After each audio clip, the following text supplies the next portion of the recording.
사람의 인생이라는 것이 자기 뜻대로 안 되는 것이 인생의 걸음 같습니다. 혹시 여러분 사시면서 야, 내 뜻대로 이렇게 안 되는 게 이렇게 많냐? 내가 생각한 대로 안 되는 게 이렇게 많냐? 생각을 하시더라도 누구나 다 그런 인생길을 걸어가기 때문에 낙심할 이유가 없고 내 뜻이 아니라 나를 향한 하나님의 뜻이 이루어지면 성공인 것입니다. 저는 원래 이민 목회를 하리라고는 생각도 못했습니다. 나하고 이민 생활, 외국 생활하고는 전혀 맞지 않는다. 근데 지금 이민 목회를 20년 하고 있고 나는 선교사로 절대 나가지 않는다.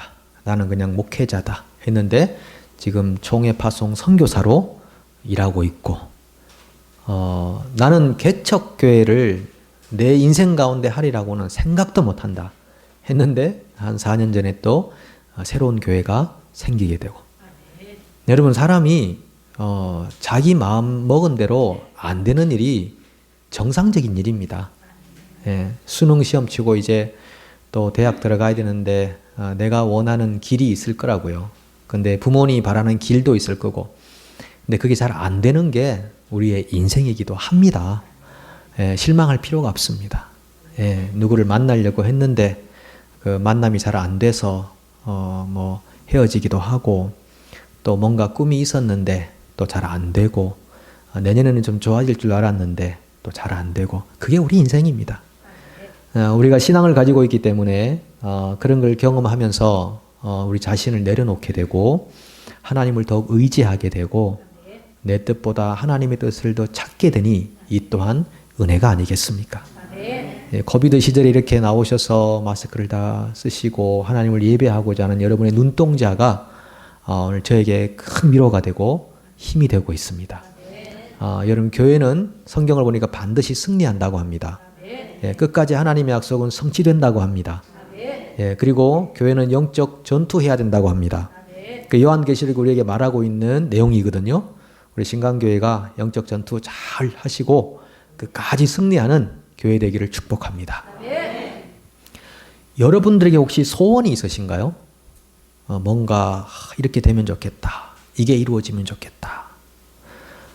누구나 사람은 소원을 가질 수 있습니다. 왜냐하면은 우린 정말 평범한 사람들이거든요. 밥을 먹어야 사는 거고 일을 해야 사는 거고 또 잠을 자야 되고 숨을 쉬어야 되고 너무나 평범한 흙에서 온 인간입니다. 예.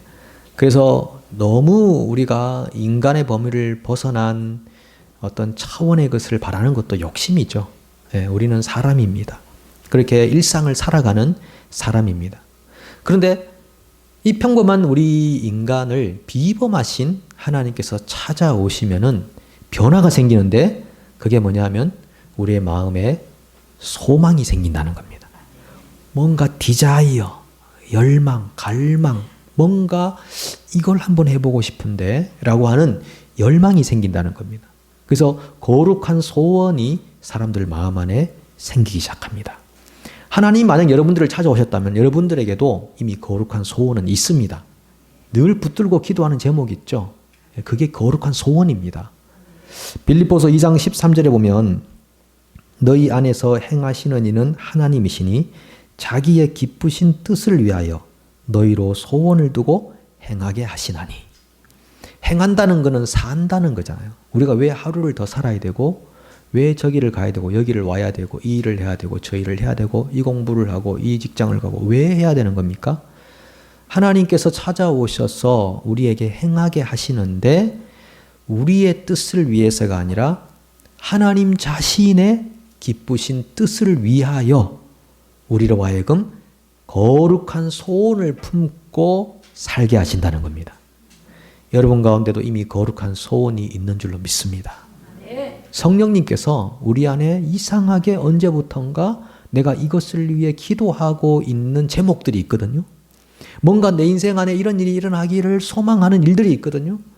우리 가정 안에, 교회 안에, 직장 안에, 이 사회 안에 이런 일들이 일어나기를 소망하는 마음이 있거든요. 그게 어디서부터 왔느냐? 성령님으로부터 온 겁니다. 여러분을 만나주러 오신 하나님으로부터 여러분 마음속에 씨앗과 같이 거룩한 소원이 플란팅이 됐다는 겁니다. 심어졌다는 겁니다. 그때부터 여러분들은 그걸 붙잡고 기도하기 시작하고 뭔가 설레이는 마음을 갖게 되고 인생 안에 희망이 하나님 안에 있다는 것을 알기 시작합니다. 그 성령님이 우리에게 주시는 은혜이거든요. 다 동일한 사람입니다. 다 동일한 인간입니다. 엘리야도 모세도 바울도 다 동일한 인간들입니다. 근데 그분들의 공통점은 하나님이 그분들을 찾아오셨고 그분들 안에 하나님이 소원을 심어주셔서 다른 인생을 살았다는 것입니다. 여러분 오늘 이 창세기 15장을 보시면은 하나님이 아브라함을 찾아오는 장면입니다. 찾아오는 장면인데 이게 처음 찾아오신 게 아니고 12장에서 하나님이 찾아오셨습니다. 이 아브라함은 태어나면서부터 믿음을 가진 그런 사람이 아닙니다. 모태신앙도 아니고 부모님도 철저한 우상 숭배자이고 소위 귀신을 섬긴 그런 사람이라고 할 수 있죠. 근데 하나님이 이 아브라함을 찾아오시는 순간부터 이 사람에게 뭔가 변화가 생기기 시작했는데 거룩한 소원이 생기기 시작합니다. 근데 창세기 12장의 아브라함은 75세였고 지금 15장의 아브라함은 그로부터 10년이 안 된 시점입니다. 나이가 안 나오기 때문에 아마 75에서 85세 사이 어느 정도 되는 것 같아요. 하나님이 찾아오셔서 말씀하시는데 뭐라고 하시냐면은 내가 너한테 아들 줄 거다. 아들 주는데 너 저 하늘의 별 한번 봐. 엄청 많지. 근데 너 아들이 하나만 있는 게 아니라 하늘의 별과 같이 많아질 거야. 이렇게 약속을 하신단 말이죠. 그러니까 하나님이 찾아와서 아브라함에게 자기 자신을 보여주시면서 약속을 하실 때 아브라함에게 소원이 생깁니다. 나도 자식이 생기겠구나. 그때까지 자식이 없었어요. 이 구약에 나오는 족장들의 부인들이 다 이 태가 열리지 않아서 불임 여성이었거든요. 근데 하나님이 그때마다 오셔서 이 불임이라고 하는 고난의 과정이 하나님을 만나는 도구로 쓰인다는 것을 이 족장들이 알기 시작합니다. 그래서 인생에 살아가면서 닥치는 고난, 부족함, 없음, 연약함. 이것이 하나님을 만날 수 있는 도구가 될 수 있구나. 이걸 이제 알게 되는데, 하나님이 아들 줄게, 하늘의 별과 같이 많은 자손을 줄게 라고 했을 때, 이 아브라함이 뭐라고 하냐면은 믿었답니다. 믿어지나요? 지금 nothing, 아무것도 없는데, 자식 하나 없고, 아직까지 아내가 아들을 낳지 못했고, 그런데 이 nothing에서 하나님이 엄청나게 많이 주시겠다는 그 말이 믿어지냐고요? 안 믿어지죠. 안 믿어지는 게 정상적인 겁니다. 교회는 막 믿어 강요하는 공동체가 아닙니다. 자연스럽게 믿음이 발생하는 공동체죠. 하나님이 찾아와서 자꾸 우리 각 사람들에게 역사하시기 때문에 억지로 믿는 게 아니라 하나님을 알기 때문에 믿음이 자꾸 성장하고 커져가고 성장하고 발전해 가는 것입니다. 왜 아브라함이 그러면은 이 15장에서 하나님이 찾아왔을 때 믿었는지 이유가 있을 거 아니겠습니까? 기독교는 맹신, 무조건 믿어라. 그런 종교가 절대 아닙니다. 12장에서 하나님이 찾아오셔서 아브라함이 본토를 떠나서 약속의 땅인 가나안 땅으로 왔다가 그 다음에 13장, 14장에서 뭔가 특별한 사건을 경험하고 15장에서 믿습니다. 이렇게 말했다는 겁니다. 그러니까 믿음에는 근거가 있다는 것이죠. 여러분 하나님은 믿을 만한 분이십니다. 신실하십니다. 왜 자기 하나밖에 없는 목숨을 하나님을 위해 살겠다고 선교사로 나가고 자신의 그 아주 소중한 것들을 하나님께 드릴 수 있는 용기와 믿음이 생깁니까? 이거는 그냥 무조건 맹신적으로 어떤 광신적인 차원에서가 아니라 하나님이 그만큼 신실한 것을 경험했기 때문인 줄로 믿습니다. 하나님 나의 생명이다. 하나님 나의 모든 것이다. 하나님 나의 블레싱이다. 라는 걸 알았기 때문이죠. 창세기 13장에서 아브라함이 경험한 거, 14장에서 경험한 걸 한번 보자고요. 13장에서는 아브라함이 그 이집트 지금 말하면 뭐 미국과 같은 강대국이죠. 이집트의 왕 파라오, 그 왕이 하나님 앞에 벌벌벌벌 떠는 모습을 봤습니다. 지금 말한다면 뭐 바이든 대통령이 하나님 앞에 떨고 있는 모습을 보면 우리가 하나님이 얼마나 위대하신 분인지 알지 않겠습니까? 그 이집트의 바로 왕, 최고의 인간의 권세를 누리고 있는 그 사람이 자기를 찾아온, 음성으로 찾아온 하나님 앞에 벌벌벌 떨고 있는 모습을 보면서 야, 이 여호와라는 신이 대단한 신이구나. 나를 찾아오신 분이 엄청난 신이시구나. 이걸 느꼈다는 겁니다. 13장에서. 그리고 14장으로 가면 또 뭘 체험하는가 하면은 이 아브라함이 이민자잖아요. 이민자. 예, 자기 본토지를 떠나서 이민을 갔잖아요. 저도 이민 생활을 뭐 원하지 않게 지금 뭐 20년을 하고 있는데 살아보니까 야, 이민자로서의 이 뭐랄까요? 열세, 이 약함, 부족함, 마이너리티, 이 소수 민족으로서의 그런 아픔들이 있거든요. 근데 아브라함이 이민자로 사는데 자기 조카를 뺏겼단 말이에요. 현지인들이 데리고 가서 약탈을 해버렸단 말이죠. 그때 이 아브라함이 하나님을 의지했겠죠. 찾으러 가자. 찾으러 가자. 근데 여러분 이민자하고 본토인하고 싸우면 게임이 됩니까? 안 되죠. 게임 안 됩니다. 예. 100점 100패입니다. 우리 그 뉴질랜드도 보면 이제 한인들이 한 32,000명 정도 이렇게 있는데 교회는 한 140개. 제가 살고 있는 오클랜드에 한 120개 정도가 교회가 있습니다. 거기 한 2만 3, 4천 명 이제 살고 있는데 거기 이 현지인들이 가끔씩 좀 이제 악한 마음을 품으면은 랭귀지, 영어를 가지고 영어를 잘 못하는 아시안들을 괴롭히는 경우가 많거든요. 예. 말을 했는데 파든? 그러면 한국 사람들은 기가 팍 죽어가지고 말을 잘 못합니다. 예, 그런 게 많거든요. 그걸 느끼기 때문에 제가 14장에서 아브라함이 롯을 찾으러 가서 승리하고 돌아왔다. 이거는 기적과 같은 일입니다. 그걸 보면서 아브라함이 느낀 거죠. 이야, 이 여호와라는 신이 대단한 신이구나. 이분이 보통 분이 아니구나. 이거를 14장에서 경험하고 나니까 이런 하나님의 체험이 모이고 나니까 15장에서 하나님이 아브라함을 딱 찾아와 가지고 야, 너한테 아들 줄 거고 하늘별과 같이 많을 거야 라고 했을 때 믿음직스러운 겁니다. 하나님이 13장과 14장에 그렇게 뛰어난 하나님이라면 지금 내 손에 아무것도 없지만은 하나님은 이 약속도 지킬 수 있으시다. 그걸 믿었다는 겁니다. 그러니까 무조건 믿은 게 아닙니다. 예, 하나님을 체험했기 때문에 믿습니다. 하니까 하나님이 그것을 의로 여기셨다. 너 의인이다. 하나님이 하시는 약속의 말씀을 믿는 것 자체를 하나님은 의롭다라고 선언하시는 것입니다.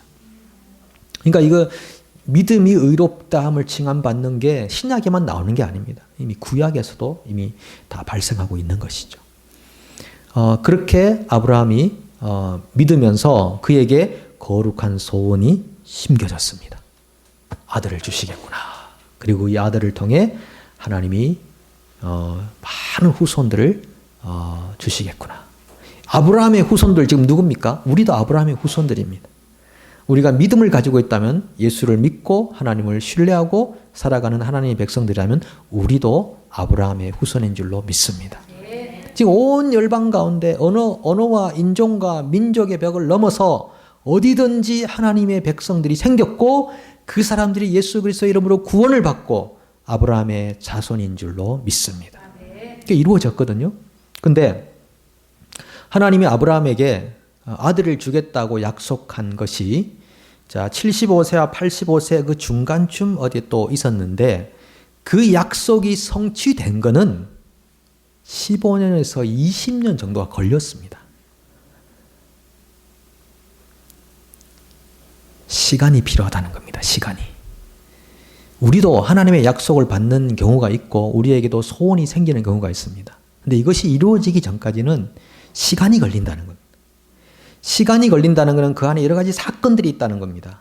그러면서 하나님은 우리의 믿음을 그 시간과 사건들을 통해서 성장시키고 다듬어 가십니다. 그래서 믿음이 그 사건과 결정해야 될 일들과 상황들에 반응하면서 우리의 믿음이 점점 자라가게 된다는 것이죠. 그래서 이 아브라함 믿음은 어디까지 자랐느냐? 하나님이 주신 아들을 다시 달라고 할 때 예스! 그 아들을 다시 내어줄 정도까지 믿음이 성장해 버렸어요. 그게 한 40년 걸린 거죠. 저는 그래서 오늘 이 아브라함에게 주신 소원이 이루어지는 이 과정들을 제가 보면서 제 삶에 있었던 또 개인적인 이야기들을 간증 형식으로도 좀 여러분들에게 나누고 싶습니다. 제가 2000년도에 목사 안수를 받았습니다. 안수를 받고 우리 이성대 목사님하고는 또 같은 신학교에서 절친으로 있으면서 공부도 같이 하고 또 새로운 꿈을 꾸고 그렇게 했었거든요.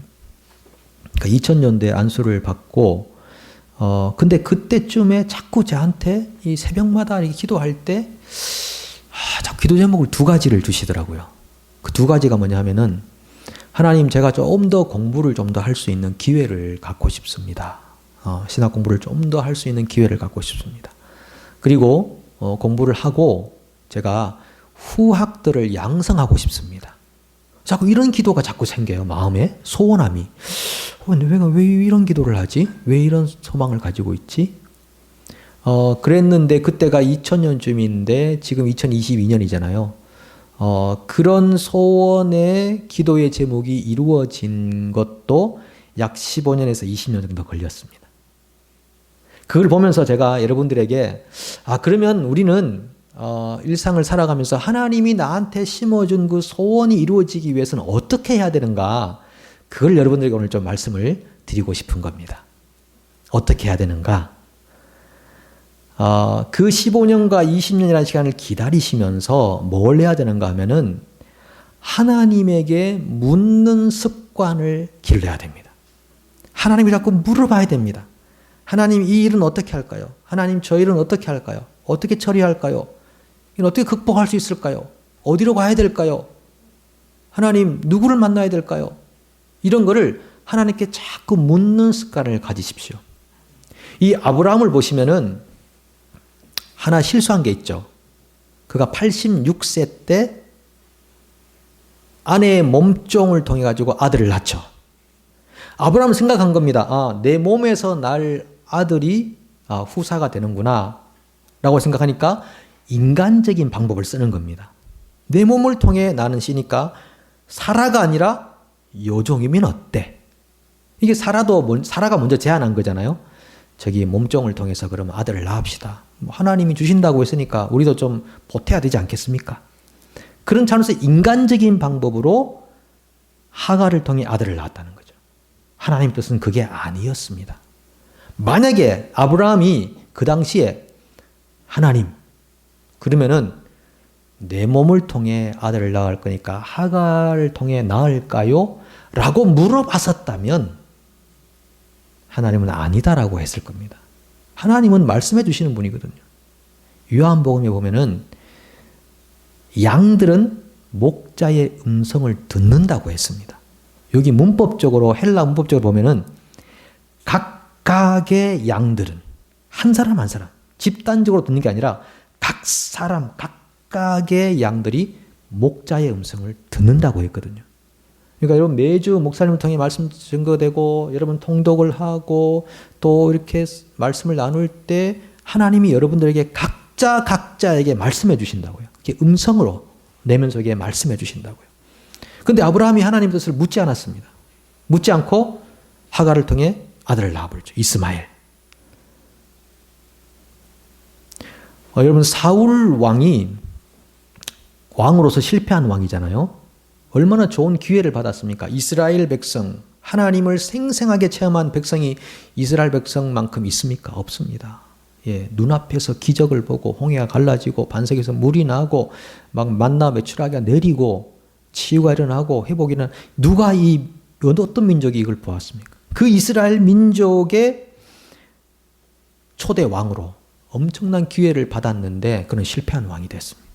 그 이유를 역대상에서 이렇게 설명하고 있습니다. 역대상 10장 13절 14절을 보면 사울이 죽은 것은 여호와께 범죄하였기 때문이라. 그가 여호와의 말씀을 지키지 아니하고 또 신접한 자에게 가르치기를 청하고 여호와께 묻지 아니하였으므로 그를 죽이시고 그 나라를 이새의 아들 다윗에게 넘겨 주셨더라. 그러니까 사울의 실패의 이유가 여호와께 묻지 않았다. 실제로 사울은 왕이 된 다음에 전부 자기 눈에 좋아 보이는 대로 행해버렸습니다. 자기 눈에 선하게 보이는 대로 행해버렸습니다. 선의 기준이 자기에게 있어버렸습니다. 하나님에게 선의 기준이 있어야 되는데 자기가 하나님이 되어버린 것입니다. 묻지 않는다는 것은 자기가 하나님 자리에 있다는 것입니다. 기도보다 앞서갔다는 것이죠. 근데 반대로 다윗은 사울과 정대조되는 인물이지 않습니까? 다윗을 보면은 성경을 여러분 통독해 보면 아시겠지만은 다윗이 여호와께 물어가로되 다윗이 여호와께 여쭈어 가로되 물어가로되 갈까요? 어떻게 할까요? 따라갈까요? 추격할까요? 어디로 갈까요? 누가 나가야 되나요? 다 물어본다요. 항상. 그럴 때마다 하나님께서 죄를 보내라. 따라가라. 잡을 수 있다. 멈춰라. 하나님이 다 음성으로서 그를 인도해 주셨다는 겁니다. 우리 기독교는 하나님과의 생생한 인격적인 만남이 있는 종교인 줄로 믿습니다. 생생한 체험이 있는 종교입니다. 음성이 내면속에 들려오는 것입니다. 처음에는 잘 구분이 안 됩니다. 이게 내 마음인가 하나님 주신 음성인가가 잘 구분이 안 되는데 그것이 훈련이 되고 하나님의 음성인 것이 맞는지 아닌지가 조금씩 이제 성장하고 자라가는 것이죠. 저도 이 하나님께 물어보는 습관이 언제부턴가 좀 배양이 됐습니다. 저도 인간이니까 실수도 많고 실언도 하고 연약한 면이 많습니다. 근데 하나님께 물어봐야 된다. 이거는 정확하게 영적으로 깨닫고 알고 있습니다. 제가 기억하고 있는 첫 번째 물음이 뭐냐 하면은 제가 아내랑 6년을 교제하고 결혼을 했는데 한 2년 사귀었을 때 갑자기 이런 생각이 들었습니다. 이 자매가 진짜 나에게 주신 자매가 맞나? 이 자매랑 결혼하는 게 하나님의 뜻인가? 이거 하나님께 여쭤보지 않았네. 예. 처음부터 그냥 마음에 들어가지고 덥석 그냥 연애부터 했는데 생각해 보니까 이거 하나님 뜻인가 아닌가 모르겠네. 그래서 하나님 앞에 이제 물어봐야 되겠다 생각을 하고 하루는 이제 여친한테 얘기를 했습니다.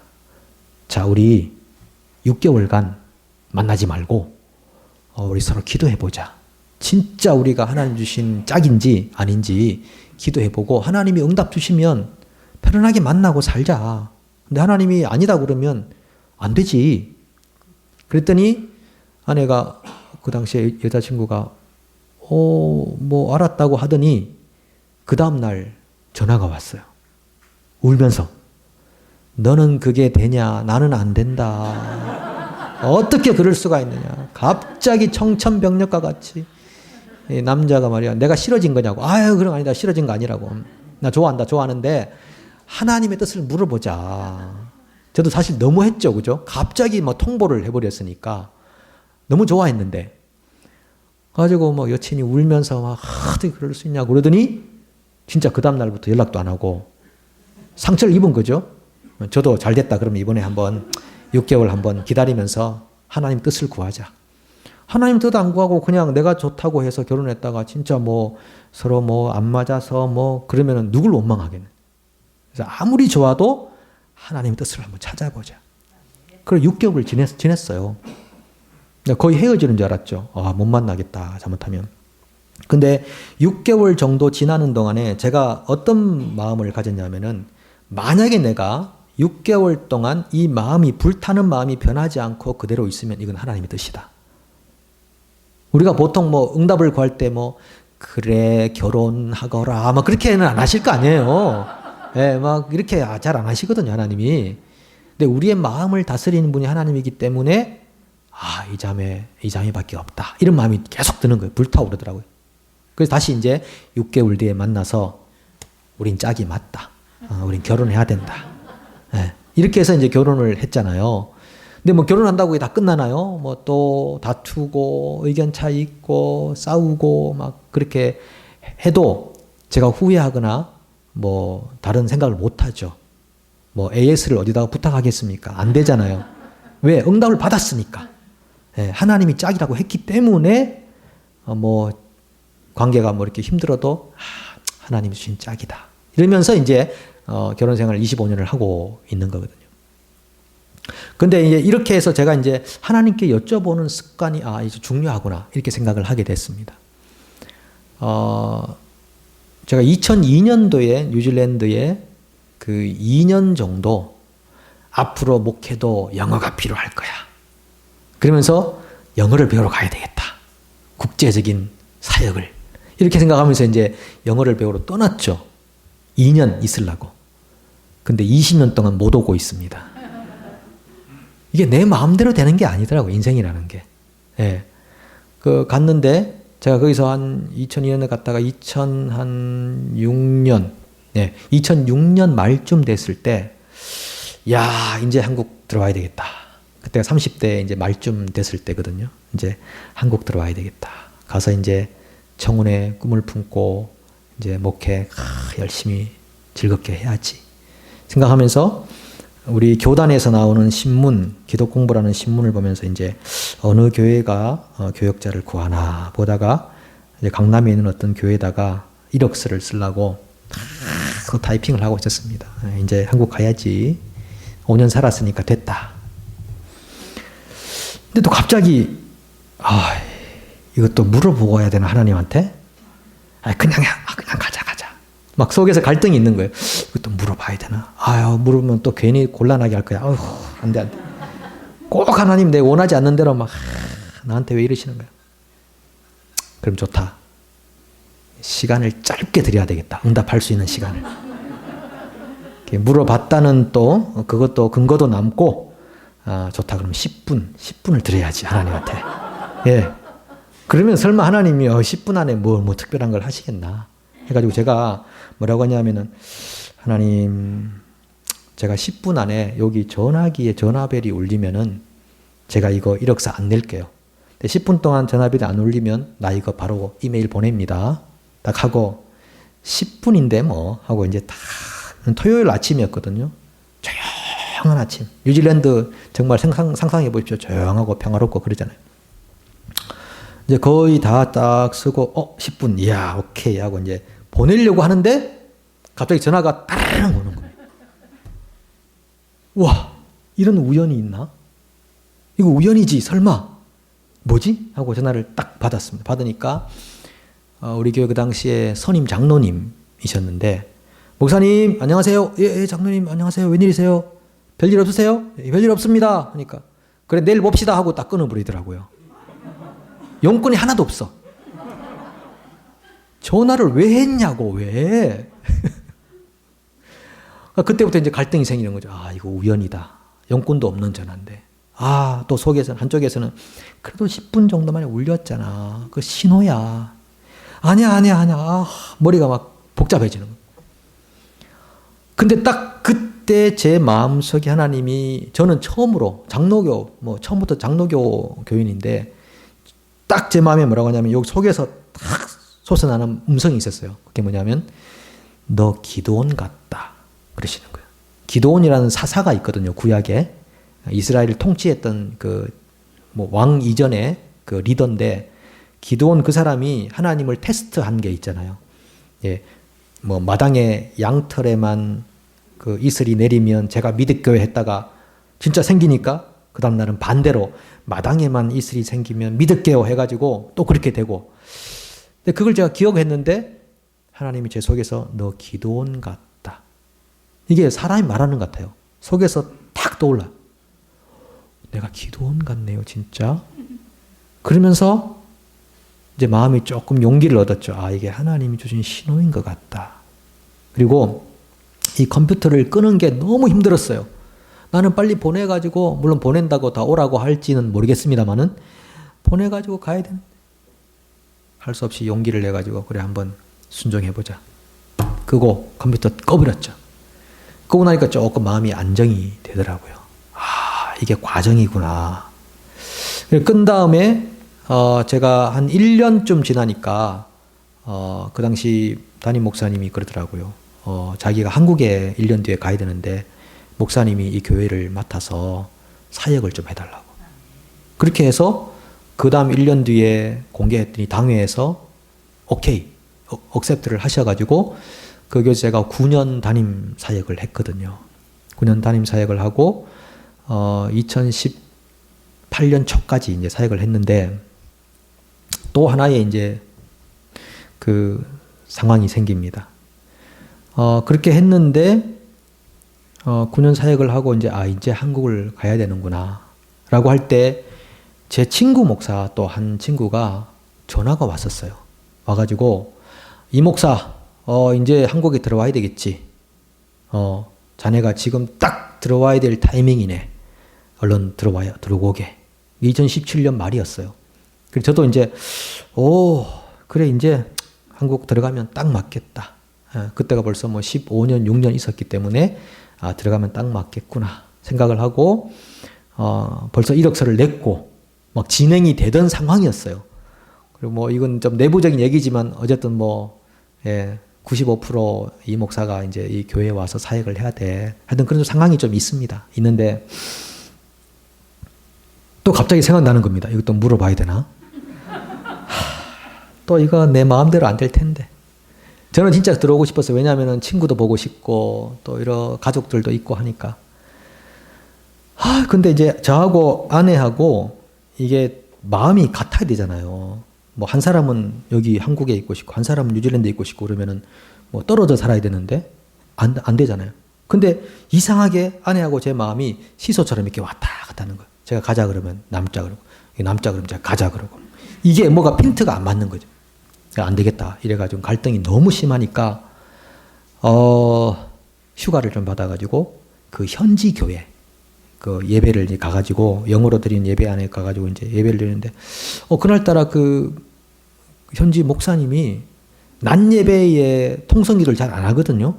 근데 그날따라 오늘 통성기도 합시다 막 기도 제목 주시더라고요. 그래서 오늘따라 왜 특별히 또 기도를 하시나 하고 이제 기도를 딱 시작하는데 하나님이 저한테 단어 하나를 탁 주시는데 그 단어 때문에 제가 하나님의 뜻이 거기 남는 거구나 이걸 깨달았습니다. 가지고 이 설명하려면 시간이 기니까 뭐 다음에 몇 년 뒤에 또 올지 모르겠지만 오면은 그래서 그 단어를 받고 제가 하나님의 뜻이 지금은 아니구나 해서 이제 결정을 하고 새로운 교회가 하나 생기게 됐는데 아마 이 꿈도 이 소망도 이루어지려면 15년, 20년 걸리겠죠. 그래서 저는 이 또 15년, 20년을 가는 동안에 계속 물어볼 겁니다. 하나님 뜻이 무엇입니까? 그리고 제가 하나님께 여쭈었을 때 주시는 응답이 내가 원하는 쪽이 아니어도 순종하면 되는구나. 그러면 하나님이 내가 상상하는 것보다 훨씬 더 거룩하고 영광스럽고 좋은 걸 갚아주시는구나. 이걸 이제 알게 된다는 것입니다. 그래서 제가 이제 남게 됐는데 제가 2000년도부터 기도했던 제목이 두 가지 있었다고 그랬잖아요. 공부 더 하고 싶고 그 다음에 후학을 양성하고 싶다. 근데 이게 15년, 20년을 가는 사이에 이런 사건들을 통해서 제가 하나님께 묻고 순종을 하니까 그게 2018년도에 성취되더라고요. 제가 12년부터 한 15년까지 미국을 왕래하면서 공부할 수 있는 기회가 생겨서 과정을 다 마치고 나니까 2018년도에 뉴질랜드 정부에서 한국어로 된 신학교를 대학 학위를 줄 수 있는 신학교를 허락해 줬습니다. 그래서 거기에 신학교가 하나 생겨가지고 일반 이제 120개 되는 교회에서 신학을 공부하고 싶고 성경을 공부하고 싶고 때로는 사역자가 되는 분들이 집사님 뭐 이런 분들이 오셔가지고 신학 공부를 하고 사역자로 지금 나가게 됐거든요. 저는 어떻게 해서 하나님의 꿈이 이렇게 이루어지는지에 대해서 너무 놀랍고 신기할 뿐인데 제가 만약에 2006년에 하나님 뜻을 거스르고 불순종했다면 2017년에 제가 원하는 대로 일을 했다면 2018년에 이런 일이 일어났겠느냐고요. 안 일어나죠. 하나님이 우리의 마음속에 주신 소원이 이루어지기 위해서는 우리가 하나님께 물어야 되고 그리고 하나님의 뜻에 순종하는 그 과정이 필요한 것입니다. 그럴 때에 시간이 걸려도 하나님은 하나님의 꿈, 하나님의 소원을 이루실 것이고 우리는 그 여정을 통해서 하나님의 더 거룩함과 영광스러움을 발견할 수 있는 줄로 믿습니다. 성경을 찾아보니까 그 사람들마다 다 소원이 있었더라고요. 그리고 다윗의 소원은 뭐냐면은 다윗의 소원은 내가 하나님의 전을 사모합니다. 하나님의 전에서 하나님의 임재를 사모합니다. 이게 왕으로서의 다윗의 소원이었어요. 평생 내가 여호와의 전에 거하면서 하나님의 임재를 체험하고 싶습니다. 그래서 그가 나중에 어려움을 당하고 왕에서 쫓겨나서 그 밖에 나갔을 때 쓴 시에 보면은 뭐라고 하냐면은 하나님 내가 성전의 문지기로 있는 것이 좋사오니 성전의 문지기로라도 내가 하나님의 성전, 하나님의 임재 안에 들어가도록 도와주십시오. 그게 다윗의 소원이었어요. 사도 바울의 소원은 뭐냐면은 내가 살든지 죽든지 내 몸에서 그리스도가 존귀하게 되기를 원하나이다. 내가 살아도 좋고 죽어도 좋다. 내가 성공해도 좋고 실패해도 좋다. 내가 건강해도 좋고 아파도 좋다. 내가 원하는 대로 돼도 좋고 안 돼도 좋은데 어떻든 간에 그 과정과 여정을 통해 예수 그리스도가 내 몸을 통해 내 인생을 통해 존귀하게 되기를 원하나이다. 이게 바울의 소원이었습니다. 예수님의 소원은 뭐냐? 모든 사람들이 하나님을 알며 구원에 이르는 것이 하나님의 소원이었습니다. 우리 예수님의 소원이었습니다. 그 소원이 있는 것이죠. 여러분들은 지금 어떤 소원을 가지고 계십니까? 어떤 일이 여러분 인생 안에 일어났으면 좋겠습니까?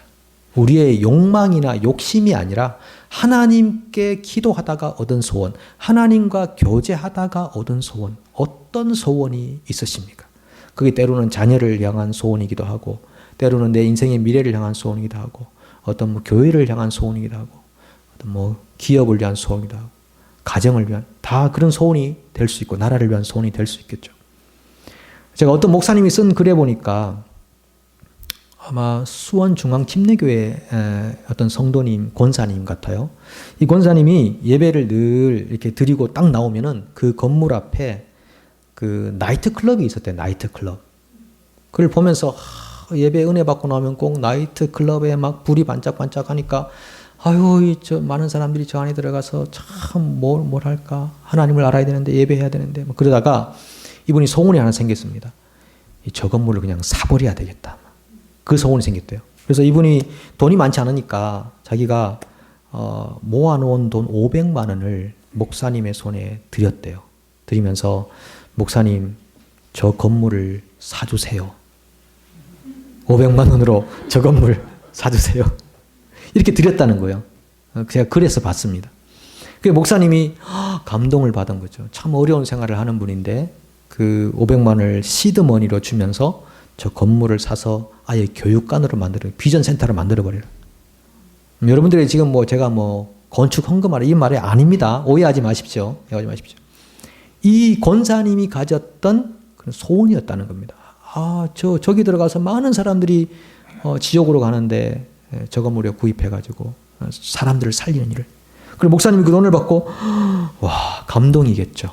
그래서 결국은 뭐 그 교회가 아무래도 또 재력이 있고 또 하니까 했겠지만 결국은 그 건물을 구입해서 교회 건물로 만들었다는 그런 일화가 있더라고요.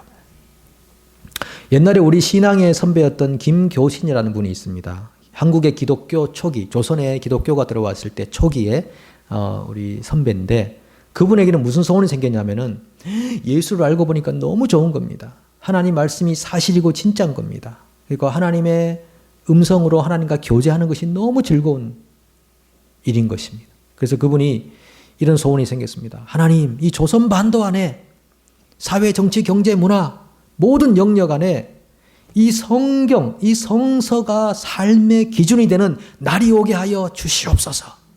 이게 그분의 소원이었습니다. 이 조선 땅 안에 여러분 그분의 소원대로 남한을 보십시오. 여러분 이런 유례없는 부흥의 역사가 어디 있습니까? 예. 인구의 4분의 1이 교회를 출석했던 때도 있지 않습니까? 지금은 좀 줄었지만은 놀라운 역사가 이 한국 땅 안에 벌어지고 요즘 드라마나 영화나 다 보시면은 교회 이야기가 안 나오는 데가 없어요. 뭐 때로는 나쁘게 나오기도 합니다만은 교회 이야기가 안 나오는 그만큼 기독교 문화 자체가 조선 반도를 덮어버렸다는 겁니다. 근데 북한 땅에 이제 돌아와야 되겠지만요. 그러니까 한 사람이 품은 거룩한 소원이 때로는 나라를 바꾸는 줄로 믿습니다. 운명을 바꾸는 줄로 믿습니다. 가정의 미래를 바꾸고 자녀들의 인생을 바꾸는 줄로 믿습니다. 여러분 거룩한 소원을 품으십시오. 하나님께서 여러분들에게 뭐라고 말씀하십니까? 그리고 하나님께 물어보십시오. 그리고 하나님의 뜻을 따르겠다고 마음을 여십시오. 그리고 순종하십시오. 그럴 때 우리가 상상도 못했던 하나님의 그 꿈이 여러분의 순종을 통하여 믿음을 통하여 이 땅에 이루어질 줄로 믿습니다. 기도하시겠습니다. 하나님 아버지